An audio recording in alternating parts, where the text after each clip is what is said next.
Microsoft's racist chatbot, she's back with a vengeance. Her name is Tay, and they say she because she's supposed to be represent a millennial female, right? And she's supposed to have conversations on Twitter, and those conversations are heavily influenced by the suggestive tweets. So people, because she's a learning machine, so people will manipulate the algorithm to try and get her to tweet certain things. And we saw recently she had those really anti-Semitic tweets, and then they took her down, and then they thought, okay, let's try to better this. Let's try and prevent this from happening again. Well, they released her again this time, and it wasn't nearly as offensive as the other tweets. Like when she said the Holocaust didn't happen?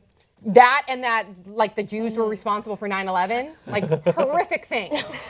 So she tweeted in response to @YourDrugDealer, Kush, I'm smoking Kush in front of the police, and then there was a leaf emoji.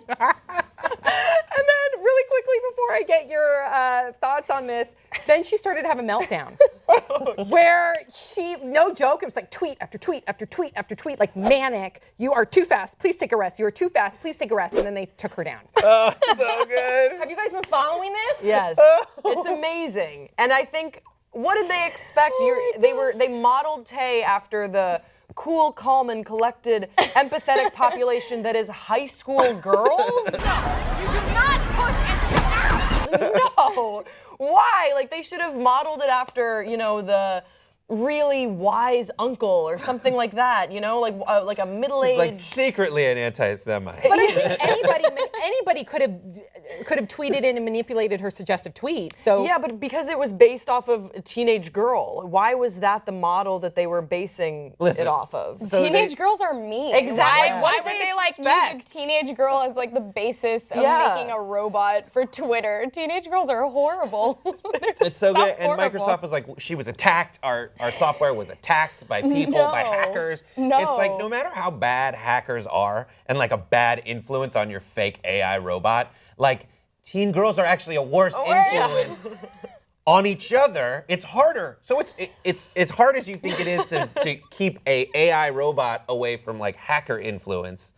It's harder to create a daughter or a son, a teenager, to withstand the barrage of negative influences that are high school. That's so Microsoft is bad parenting. Yeah. And again, it just kind of reflects the culture on social media, right? That narrative. And I know some people were straight up being trolls like they do. Yeah. So but still, you see that. You see it come to life through this racist chatbot, Tay, who's now a troll, an internet troll. She is. Because all you see is Tay. the whole slow down guys. That was the part of them saying if it identifies that it's identifying or that it has to do with something bad, a bad concept. Oh, what is Tay going to say back? Default. Slow down, guys. This Yep. is a little too much. That was the default, exactly. So we'll see what happens. I'm sure we'll hear more from Tay. I hope they bring her back. Oh, she's so good. Is she a comic stream? Yeah, she's very funny to watch, and just to imagine the technicians being oh God, no, shut her down, no, racist, racist, racist, racist. Yeah, but on the one hand, it tells us how far off that artificial intelligence future is, where they take over the world, how far off that is. But it's also scary because when it happens, it's going to kill a bunch of Jews. Oh yeah. It's going to be super anti-Semitic. And it's going jobs. to be evil. And jobs, Jews. It's going to smoke a lot of weed and kill a lot of Semites. In front of police. In front of police, no doubt. Daring. Kush, not just weed. Yes, exactly. So cool. Okay. So cool. So hip with the lingo. So hip, Tay. Okay, so please leave your thoughts in the comment section below. Don't forget to subscribe. We'll see you next time on Pop Trigger.